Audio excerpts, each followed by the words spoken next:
En effet, c'est vrai, le nombre de déracinés dans le monde a dépassé 70 millions de personnes. C'est sans précédent.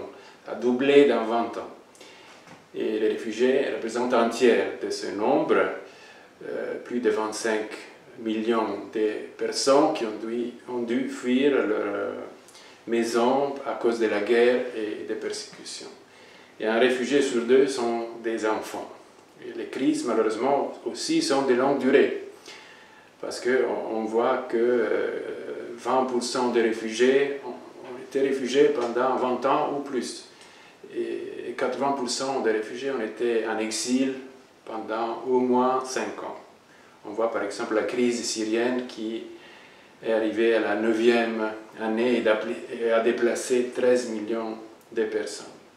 Et les solutions, c'est vrai, ne sont pas toujours à l'auteur des problèmes. On voit la situation en Méditerranée, avec le nombre de personnes disparues ou mortes en Méditerranée ne cesse pas d'augmenter, mais les capacités des ONG et des États pour les sauver sont en diminution. Et les États n'arrivent pas à s'accorder sur un système qui soit prévisible pour le débarquement des personnes qui sont sauvées.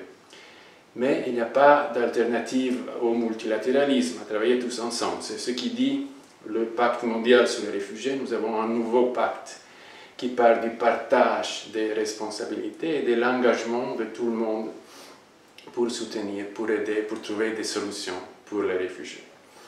Le niveau local est très important.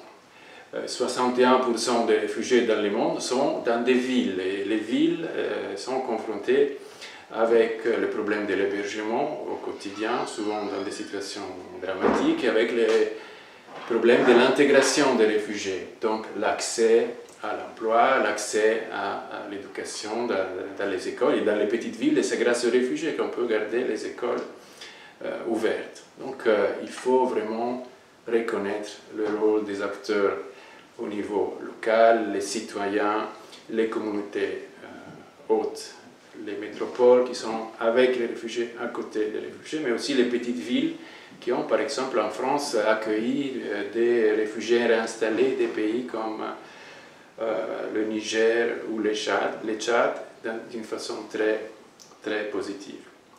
Donc, c'est vraiment les deux, au niveau local et au niveau global, qu'il faut trouver des solutions. Ce qu'on fait au niveau local nous aide beaucoup à trouver des solutions, à changer des vies des réfugiés, à mieux comprendre les défis pour les réfugiés, mais aussi les opportunités pour nous tous d'une intégration qui soit positive. C'est ce que nous souhaitons pendant la Journée mondiale des réfugiés.